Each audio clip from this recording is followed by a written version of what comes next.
아멘. 오늘도 시편 84편 말씀 통해서 하나님께서 예비하신 크신 은혜로 저와 여러분에게 부어주실 줄 믿습니다. 특히 오늘은 11절의 말씀을 중심으로 강론하려 합니다. 여호와 하나님은 해요 방패시라.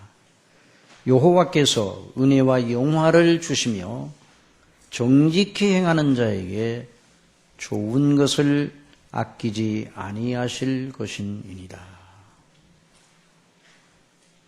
여호와께서 은혜와 영화를 주시며 정직히 행하는 자에게 좋은 것을 아끼지 아니하실 것임이니라.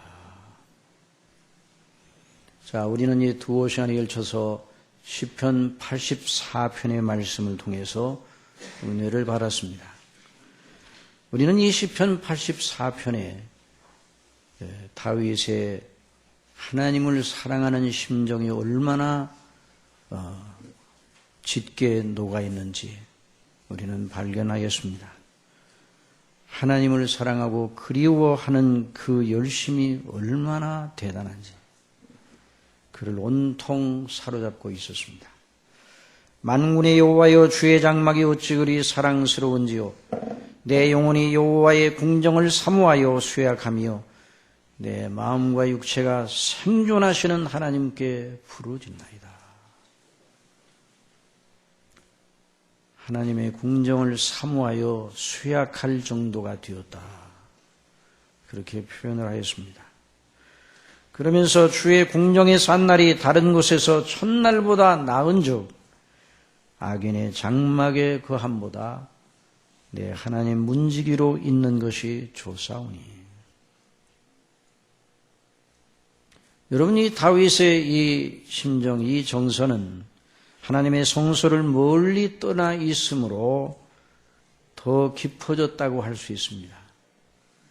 그러나 평소에 하나님의 궁정, 하나님의 장막, 우리 아버지의 성소에 나가 경배하고 또한 아버지께서 주시는 은혜를 받는 것을 너무나 귀하게 여기고 사랑하지 않았다면 이런 심정이 일어날 수 없습니다.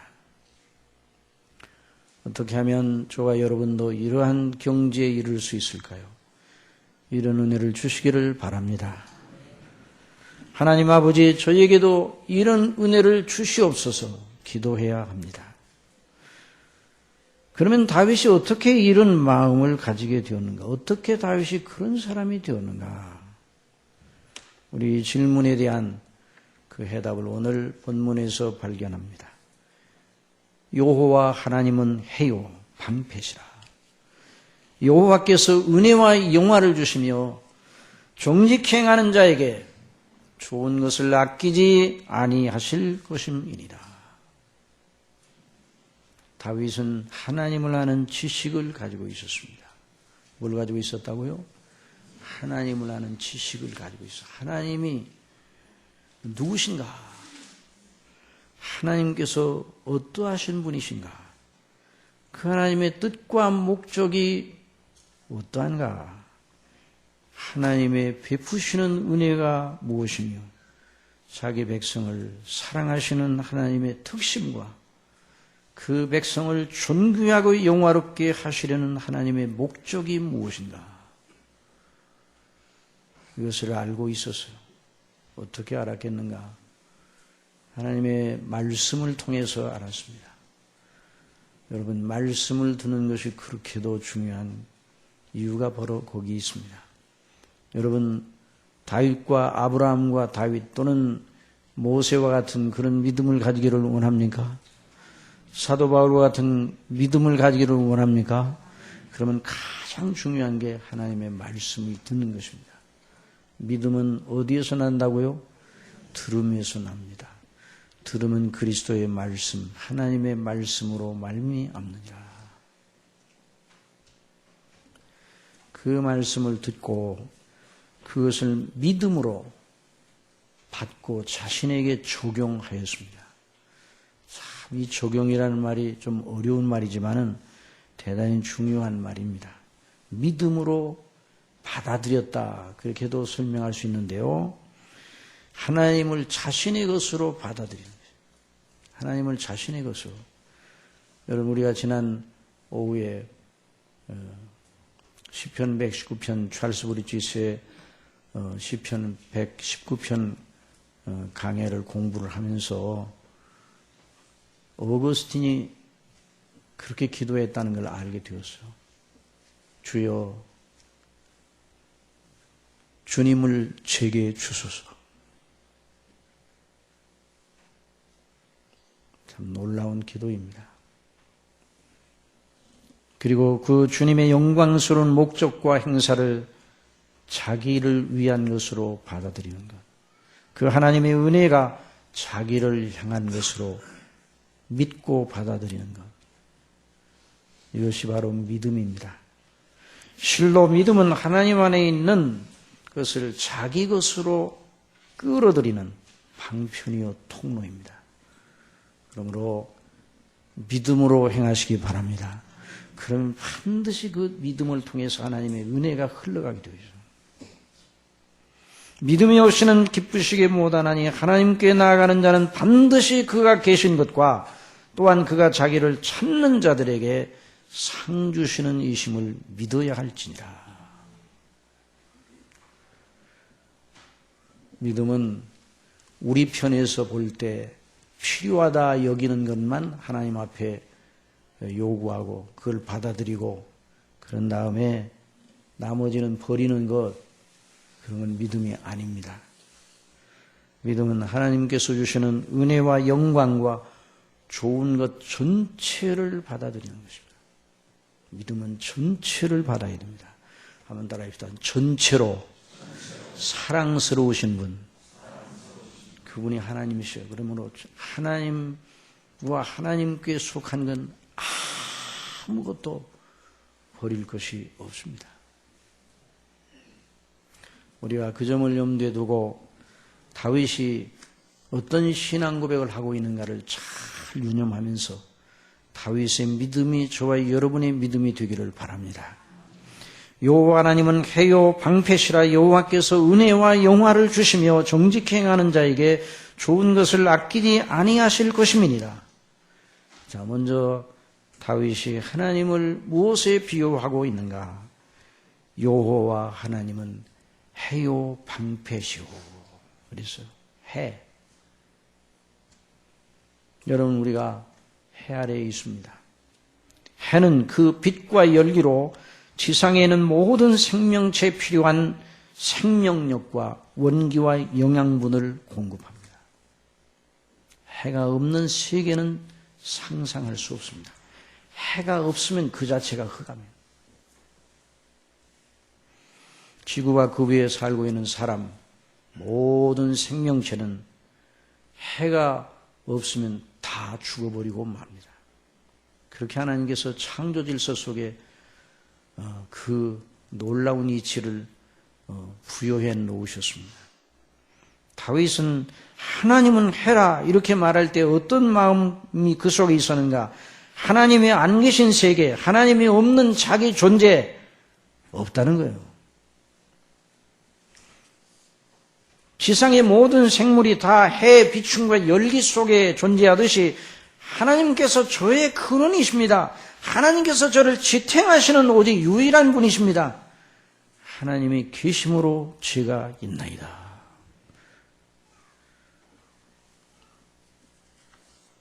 사람들끼리도 서로 사랑하게 되면, 진실로 사랑하면 어느 시인의 말대로 그대에 있음에 내가 있네. 아름답습니까? 아름답지 않습니까? 아름답습니다. 그러나 사람들끼리의 사랑의 셈은 얼마나 얕은지, 그대에 있음에 내가 있네 라고 고백하게 하던 그 사랑의 셈이 말라붙으면 그대에 있음에 내가 죽네 이렇게 바뀌어버려요. 이것이 바로 우리들의 수준이에요. 저와 여러분의 수준이에요. 저와 여러분의 수준에서 나는 건 달마다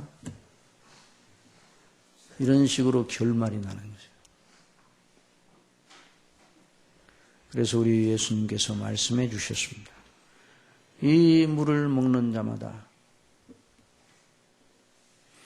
다시 목마르리니와 내가 주는 물을 먹는 자는 영원히 목마르지 아니하리니 나의 주는 물은 그 속에서 영생하도록 솟아나는 샘물이 되리라. 이 샘물을 들이키는 자가 복이 있습니다. 다윗은 알았습니다. 하나님께서 해와 같으신 분이라 자기 생명의 시작이요 모든 자기의 존재의 그 모든 걸 지탱해 주시는 분이라 하는 것을 알고 있었어요. 여러분, 하나님이 없는 사람, 저나 여러분도 하나님이 없는 때가 있었어요. 물론 모태로부터 하나님을 잘 믿고 있는 이런 복을 받은 사람도 있지만 하나님이 없는 때가 있었어요. 아니, 지금도 우리 생각 속에 하나님께서는 우리를 여전히 사랑하시는데도 우리 의식 속에 하나님이 생각되지 않을 때가 있어요. 그럴 때는 불 꺼진 밤이 되는 것이죠.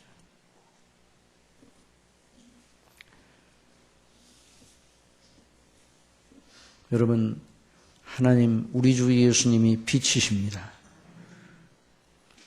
어떤 어두움 속에도 빛을 발하는 등이 있으면 그걸 극복할 수가 있어요.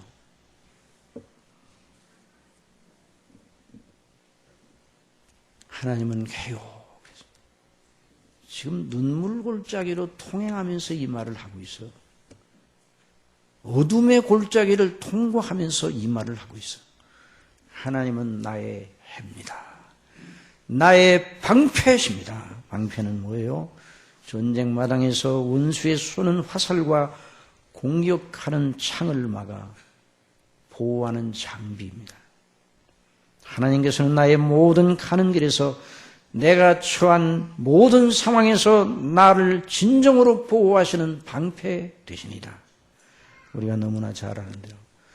내가 사망의 음침한 골짜기로 다닐지라도 해를 두려워하지 않을 것은 주께서 나와 함께 하심이라.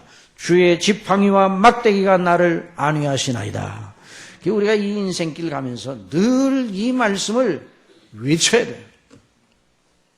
우리를 우울하게 만들고, 우리를 낙담하게 만들고, 우리를 기진하게 만들고, 슬프게 만들고, 앞이 잘 보이지 아니하고 갈피를 잃어버린 것 같이 그렇게 됐을 때, 여호와는 나의 목자시니 내가 부족함이 없으리로다. 사망의 음침한 골짜기로 다닐지라도 내 상황이 그와 같은 상황이라 할지라도 해를 두려워하지 않을 것은 주께서 나와 함께 하심이라. 주의 지팡이와 막대기가 나를 안위하시나이다. 다윗은 지금 자기의 왕권과 자기의 생명을 노리는 반역도들에게 쫓기고 있지만 그는 다른 방식보다 사랑하시는 주님을 의지하는 편을 택하였습니다. 다 자기를 배반하는 것, 다 자기에게 등을 돌리고 있는 것 같은 상황이에요. 어디를 돌아봐도 희은할 기미가 보이지 않습니다. 그럴 때 다윗은 고백을 하였어요. 하나님은 나의 해요, 나의 방패십니다. 그런데 다윗은 그런 자리에서 하나님과 자기 사이의 관계를 생각하면서 말하며 성령님의 감동하심 속에 너무너무 중요한 말씀을 토해내고 있습니다. 여호와께서 은혜와 영화를 주시며, 한번 따라 합시다. 여호와께서 은혜와 영화를 주시며, 해와 방패 하나님을 비유하였습니다. 이제는 직설적으로 자기를 향하신 하나님의 행사의 골자를 말하고 있어요. 교리를 말하고 있어요. 교리를. 여호와께서 은혜와 영화를 주시며 정직 행하는 자에게 좋은 것을 아끼지 아니하실 것입니다. 여러분, 그러면 하나님께서 주시는 은혜와 영광, 하나님께서 약속하시는 좋은 것, 아끼지 아니하시고 주시겠다는 좋은 것이 무엇입니까? 여러분, 한 주간 동안 이 말씀을 강론할 거라고 생각하면서 기대하면서 기도하셨습니까? 대답이 없네요. 기도하시기 바랍니다. 하나님의 말씀을 통해서 은혜 받기를 위해서 기도하셔야 됩니다. 그런데 자, 만일 기대하면서 이 말씀을 들으려 온 분들이 계시다면 하나님이 주시는 은혜와 영광이 무엇인가, 그 정체가 무엇인가 생각을 하였을 텐데 어떻게 생각했습니까? 어떤 기대감을 가졌습니까? 여러분, 지금 각자 여러분 속으로 생각하시기 바랍니다. 속으로 한번 대답해 보세요. 지금 하나님께서 여러분에게 오늘 네가 구하는 것은 무엇이든지 주겠다. 그러니까 구하라. 그러면 무슨 은혜와 영광을 구하겠습니까? 각자 속으로 한번 대답해 보세요.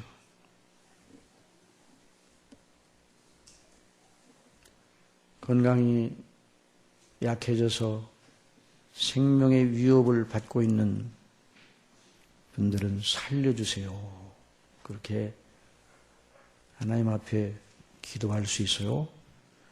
또 대학에 들어가고 싶은 학생이 있다면 제가 가고 싶은 대학에 꼭 합격하게 해주세요. 사업에 실패한 분이 있다면 다시 일어나게 해주세요. 또 사랑하는 사람 사이의 관계가 끊어져 실현한 사람이 있다면 저 사람의 마음을 돌이켜 나를 다시 사랑하게 해주세요. 참 애절한 소원들이죠. 빚을 지고 허덕이는 사람이 있다면 주여 물질의 복을 주시어 이 곤궁에서 벗어나게 해주세요. 이렇게 아마 이런 은혜와 영광을 구할 것입니다. 그런 소원을 하나님 앞에 아른다 할지라도 크게 나무랄 일은 아닙니다. 자연스럽게 저나 여러분이나 그런 어려운 자리에 처하면 그런 기도가 나오기 마련이죠. 그러나 그럴지라도 지금 다윗이 기가 막힌 상황, 이 눈물 골짜기로 통행할 때에 은혜와 영광을 주신다는 이 말을 하도록 성령께서 그 심령 속에 역사하셨는데 다윗이 이 말씀을 토해낼 때 생각이 어디로 가 있었는가? 지금 현재 나를 반역하는 무리들을 제압하고 다시 왕권을 되찾고 그래서 그들을 내 발 아래 복종시키는 그런 은혜와 영광을 주옵소서 라고 생각했겠는가? 성령께서 그렇게 하라고, 그렇게 말하라고 그 심령 속에서 주장하셨을까?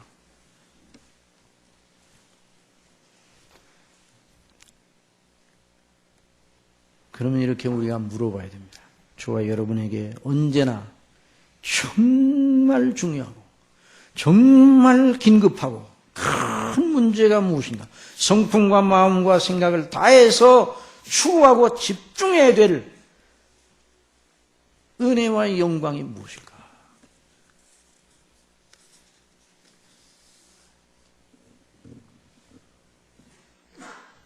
그런데 저와 여러분이 그 대답을 찾으려고 하면 언제나 저와 여러분의 시각은 다 모자라고 연약하기 때문에 해답을 찾기가 어렵습니다. 하나님께 여쭈어 보아야 됩니다. 하나님, 정말 우리에게 정말 기묘한 일이 무엇이에요? 제가 볼 때가 아니라 하나님께서 보실 때 저를 지으신 하나님, 저를 못해서부터 아시는 하나님, 제가 못해서 조선되기 전부터 아시는 하나님, 창세전부터 저를 사랑하시는 아버지 무엇입니까? 이렇게 물어야 돼요. 여러분, 하나님보다 저와 여러분을 더 잘 아시는 존재가 무엇입니까? 없어요. 그렇게 믿습니까? 하나님은 저와 여러분을 지으시고 아시고 사랑하셨어요. 저와 여러분의 진정한 행복이 무엇인가를, 어떤 문제를 해결해 주어야 진정 행복한 사람이 될 것인가를 아셨습니다.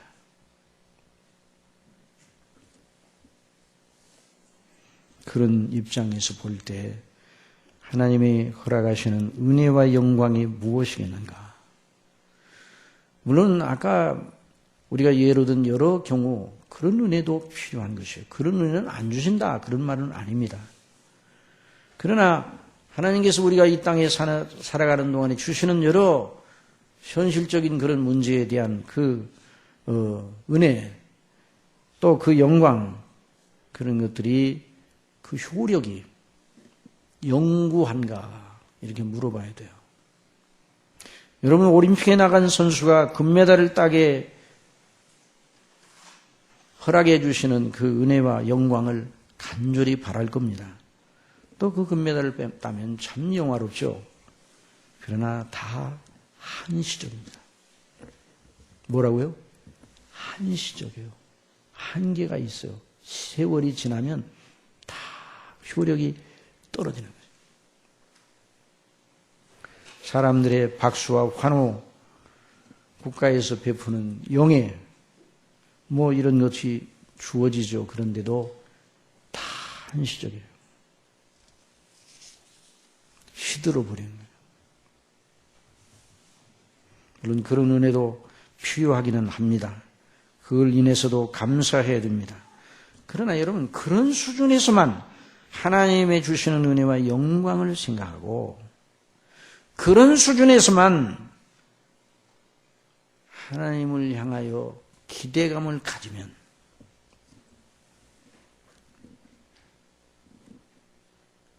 성경이 말하는 대로 하면 그건 기독교가 아닙니다.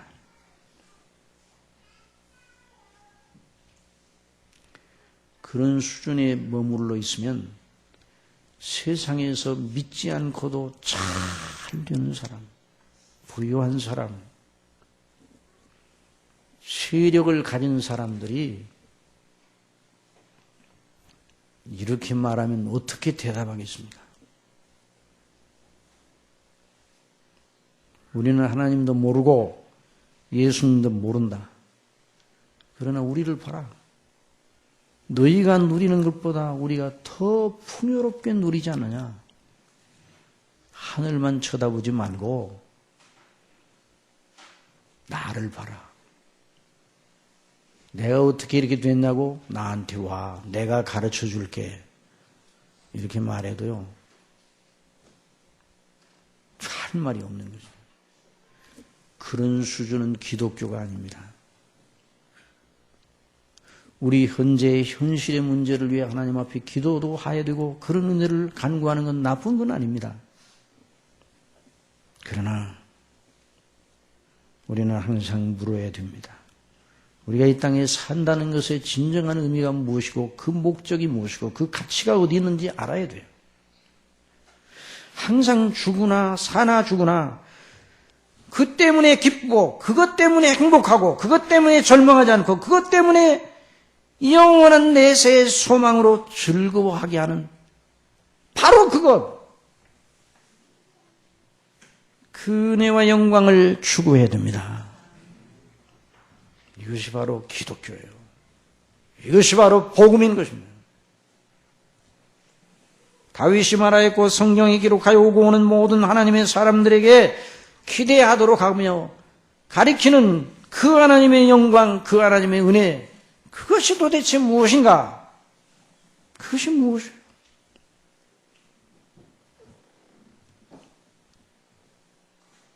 하나님의 세상을 이처럼 사랑하사 독생자를 주셨으니 같이 따라합시다. 하나님의 세상을 이처럼 사랑하사 독생자를 주셨으니 이는 저를 믿는 자마다 멸망치 않고 영생을 얻게 하려 하십니다. 바로 이것입니다. 어떤 현실, 어떤 현안을 가지고 있더라도 그것을 붙잡으시기 바랍니다. 그것이 바로 아버지께서 주시는 다윗이 바라고 기대했던 은혜와 영광인 것입니다. 하나님이 그 아들을 세상에 보내신 것은 세상을 심판하려 하심이 아니요 저로 말미암아 세상의 구원을 받게 하려 하심이라. 우리로 멸망하지 않고 영생을 얻게 하시려고 아들을 아끼지 않고 내어주신 하나님의 사랑, 그 은혜, 그리고 그 은혜로 말미암아 존귀하고 영화롭게 된 그 행복, 그걸 옆으로 제쳐놓고 우리 현실에 매몰이 되면 그건 그리스도인의 삶이 아닙니다. 하나님의 자녀의 마땅한 삶이 아닙니다. 여러분, 성경에 나타나 있는 은혜라는 말, 그 모든 은혜라는 말 그 뒤 배경에 바로 창세전에 그리스도 우리 주 예수님 안에서 우리를 사랑하시고 그 뜻을 구원하실 뜻을 세우시고 그 뜻을 이루신 그 놀라우신 하나님의 행사, 그것이 바로 은혜입니다. 그것이 그 은혜란 말 속에 들어있는 거예요. 다윗은 그것을 알고 있었어요. 그래서 다윗은 주께서 내 주에게 이르시되 내 원수로 내 발등상 되게 하기까지 내 우편에 앉았으라 하는 이 놀라운 계시의 말씀을 받고 그것을 시편에 기록을 했어요. 여러분, 다윗은 그리스도를 알았습니다. 다윗은 그리스도를 믿고 있었어요. 주께서, 하나님 아버지께서 내 주에게 그리스도를 말하는 거예요. 우리가 믿는 예수님을 가리켜 그렇게 말하는 것이죠. 아직 오시지 않았지만은 미리 성령님으로 말미암아. 그래서 이 구약 성경 전체가 하나님의 아들 우리 주 예수 그리스도와 그 구원의 은혜를 증거하는 겁니다. 항상 우리 그리스도인들이 이 놀라운 비밀을 중심에 두고 그걸 집중해야 됩니다. 해와 방패가 되신 여호와 하나님께서 그 아들 예수 그리스도를 통해서 저와 여러분을 죄에서 구원하셔서 영생 얻게 하시고 하나님의 자녀가 되게 하시고 하나님의 나라의 영화로운 백성이 되게 하신 것, 이것이 바로 하나님께서 주시는 은혜와 영광입니다. 로마서 5장 1절에 보면 그러므로 우리가 믿음으로 의롭다 하심을 얻었은즉 우리 주 예수 그리스도로 말미암아 첫 번째 하나님과 더불어 화평을 누리자고 그랬어요. 그래서 하나님과 더불어 화평을 누리게 된 이 웬 은혜요, 웬 사랑이요, 웬 영광입니까? 또한 그로 말미암아 우리가 믿음으로 서 있는 이 은혜에 들어감을 얻었으며 예수 그리스도를 믿는 사람들은 어떠한 현안 속에 있더라도 여전히 은혜 속에 있음을 믿으시기 바랍니다. 기가 막힌 상황, 정말 삶의 압박이 나를 정말 송두리째 붙들고 꼼짝 못하게 하는 상황이 있더라도 여전히 나는 그리스도 예수님 안에 있다. 우리는 여전히 은혜 안에 있는 것이에요. 그리고 이 은혜에 들어감을 얻었으며 하나님의 영광을 바라고 즐거워하느니라. 하나님의 영광의 소망을 바라보고 즐거워하느니라. 모든 사람이 죄를 범하였음에 하나님의 영광에 이르지 못하더니 그리스도 예수 안에는 구속으로 말미암아 값없이 은혜로 의롭다 하심을 얻으느니라. 그래서 하나님의 영광의 소망을 가지게 되었습니다. 그 사실을 날마다 우리 심령 속에 의식하고 집중하고 있어야 됩니다. 청교도들, 우리 신약성경의 사도들은 말할 거 없고 교회사 속에 빛나는 영적 시대에 하나님의 은혜를 받았던 그 우리의 선진들, 특별히 종교개혁과 그 이후의 시대 사람들, 청교도들의 비밀이 바로 그것이에요. 어떤 경우에도 어떤 현안 속에서도 그리스도 예수님 안에서 나를 구원하신 하나님의 사랑을 늘 의식하고 있었습니다. 이것이 철로 역정의 동력입니다. 여러분 철로 역정을 읽어보셨어요? 우리 학생들은 다 그걸 가지고 공부를 하던데 존 버년의 철로 역정의 동력이 바로 그 아들 예수 그리스도를 통해 구원하신 하나님의 놀라운 사랑, 성령님으로 말미암아 그 마음에 부어주시는 놀라운 그 은혜, 그 영광, 그것이었습니다. 그걸 붙들고 있으면 어떤 현실 속에서도 이길 수 있습니다. 또 이기는 은혜를 주시고 어떤 현실 속에서도 피할 길을 주십니다. 누가 우리를 그리스도의 사랑에서 끊으리오 환난이나 곤고나 핍박이나 기근이나 적신이나 위험이나 가리랴. 기록된 바 우리가 종일 주를 위하여 죽임을 당케 되며 도살을 양같이 여김을 받았나이다 함과 같으니라. 그러나 이 모든 일에 우리를 사랑하시는 이로 말미암아 우리가 넉넉히 이기느니라. 어떻게 이긴다고요? 넉넉히 이긴다고 말씀을 했습니다. 이 말씀을 그대로 믿고, 그런데 주님 저는 넉넉히 이기지를 못하고 날마다 넘어지네요. 그런 고백을 할 수밖에 없습니다. 그럼에도 불구하고 말씀이 넉넉히 이긴다고 했던 게 일단 믿고 시작을 해야 돼요. 믿고 하나님 아버지 이런 은혜를 주시기를 바랍니다. 기도해야 돼요. 그 은혜가 어디에 있습니까? 우리 주 예수님 그리고 예수 그리스도의 십자가의 대속의 은혜 속에 있습니다. 그러니까 그 예수님의 십자가의 도를 주목하고 집중해야 돼요. 오늘 현대교회의 가장 치명적인 실수는 무엇인가? 하나님의 주시는 은혜와 영광을 아까 말씀드린 현재의 고통에서 벗어나게 하여 주시는 수준으로만 이해하도록 자꾸만 사람들을 몰아가는 데입니다. 그런데 그렇게 말하면 들을 때 상당히 기분이 좋습니다. 기분만 좋을다면 아무것도 바꿔지지 않는 거예요. 괜히 마음의 기분만 좋은 거예요. 여러분, 하나님의 복음을 현실 문제를 해결하는 그런 대안의 수준에서만 계속 이해를 하게 되면 그건 정말 치명적인 큰 거짓입니다. 큰 기독교가 아니에요. 그 정도를 가지고 복음이라고 하면 그렇게만 해결되면 사람의 문제가 해결되는 것이라면 하나님의 아들 예수님이 오실 필요가 없었어요.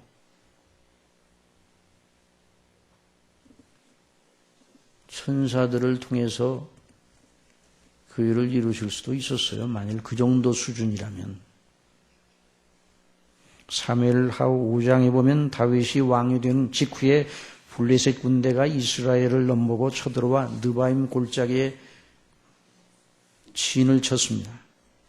다윗이 그 골짜기에 꽉 차 있는 그 말로 다 수를 이을 수 없는 수많은 블레셋 군대를 보면서 하나님 앞에 기도하였습니다. 하나님,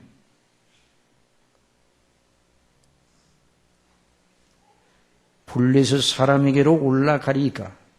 하나님께서 저희를 내 손에 붙이시겠나이까? 여쭈어 기도드렸어요. 하나님께서 대답하십니다. 여호와께서 다윗에게 말씀하시되 올라가라. 내가 단정코 블레셋 사람을 내 손에 붙이리라. 그 싸움에서 크게 다윗이 이겼습니다. 그러나 블레셋 사람들은 물러서지 아니하고 다시 또 쳐들어왔습니다. 다윗이 다시 하나님 앞에 기도하였습니다. 그때 하나님께서 무슨 응답을 주시는가? 올라가지 말고 저희 뒤로 돌아서 뽕나무 숲을 맞은편에서 저희를 엄습하라 그랬어요. 그러나 엄습하되 뽕나무 꼭대기에서 걸음 걷는 소리가 들리거든. 어디에서요? 뽕나무 숲을 꼭대기에서 걸음 걷는 소리가 돼요. 누가 걸어가는데요? 뽕나무 꼭대기에 걸음 걷는 소리가 들리거든 곧 동작하라. 그때 여호와가 내 앞서 나가서 블레셋 군대를 치리라 하시니라. 이에 다윗이 여호와의 명대로 행하여 블레셋 사람을 쳐서 게바에서 게셀까지 이르니라. 완전히 멸절시켰다는 말입니다. 사랑하시는 여러분, 하나님께서 필요하다 여기시면 저와 여러분의 현안 때문에, 그래서 그 현안을 풀어주실 그런 것이 필요하다 여기시면, 하나님의 영광을 위해서, 우리의 영혼을 위해서 필요하다 여기시면 언제라도 우리가 알지 못하는 방식으로 놀랍게 역사하시는 분임을 믿으시기 바랍니다. 그러므로 절대로 어떤 현안 속에서도 우리는 용기를 잃지 말고 낙담하지 말아야 합니다. 물론 이렇게 제가 설교를 하지만 저도 이런 현안이 다가오게 되면 용기도 없어지고 낙담도 되고 그렇게 됩니다. 그럴 때 어떻게 하라고요? 이 말씀을 생각하고 큰 소리를 쳐야 돼요. 믿음으로. 하나님께서 나의 하나님, 나의 방패시오, 나의 해가 되시니 주께서 나와 함께 하시니 이 현안이 나를 짝으로뜨리지 못할 줄을 믿나이다. 필요한 은혜를 주시옵소서. 그 현안은 그렇게 이겨나가요. 그러나 현안에다가 주님의 은혜와 영광을 늘 맞추는 생활을 하다가 세월을 다 보내면 그건 그리스도인의 삶이 아니라 이 말이에요. 먹고 마시고 입고 사는 것, 건강과 사업과 성공과 자녀 출세의 수준의 현안 해결자로 예수님을 알고 계속 그렇게만 예수님을 부른다면 그건 그리스도인의 삶, 천국 백성의 삶이 아닙니다. 그런 차원에서 벗어나지 못하면, 그런 수준에서만 하나님의 나라를 이해한다면 아직 거듭나지 못한 자예요. 한번 따라 합시다. 하나님의 나라는 사람의 수준이 아니다. 여러분, 하나님의 나라는 사람의 수준이 아니에요. 저와 여러분의 수준이 아니에요. 그래서 거듭나지 않으면 하나님 나라를 볼 수 없다고 그러는 거예요. 위로부터 나야 그 놀라운 지각을 성령님으로 말미암아 받아야 하나님 나라를 이해할 수 있어요. 예수께서 대답하시되 내 나라는 이 세상에 속한 것이 아니라, 만일 이 내 나라가 이 세상에 속한 것이었다면 내 종들이 싸워 나로 유대인들에게 넘기우지 않게 하였으리라. 이제 내 나라는 여기에 속한 것이 아니니라. 여러분, 누가복음 12장에 있는 말씀을 잘 아시죠? 한 번은 예수님께서 제자들에게 앞으로 믿음을 지키기 위해 박해를 각오해야 될 것인가를 가르치고 계셨어요. 어려운 박해가 올 때 이렇게 하라, 제자들을 가르치고 계셨어요. 그때 어떤 한 사람이 그 무리들 가운데 불쑥 나타나서 이런 말을 합니다. 선생님, 내 형을 명하여 유업을 나와 함께 나누게 하소서. 그 사람이 볼 때 가장 큰 시급한 현안은 부모의 유산을 자기와 함께 나누게 형을 좀 지도해달라는 그런 문제. 그것이 가장 큰 시급한 문제였습니다. 그러나 예수님은 뜻밖의 반응을 보이셨습니다. 이 사람아, 누가 나를 너희의 재판장이나 물건 나누는 자로 세웠느냐? 저희에게 이르시되 제자들에게 돌아서서 말씀하셨다는 말이에요. 삼가 모든 탐심을 물리치라. 사람의 생명이 그 소유에 넉넉한데 있지 아니하니라. 여기서 말하는 사람의 생명은 육신의 생명을 두고 하는 소리가 아니에요. 영적인 생명입니다. 영혼의 생명입니다. 영혼의 생명을 귀하게 여기시기를 바랍니다. 이것이 기독교예요.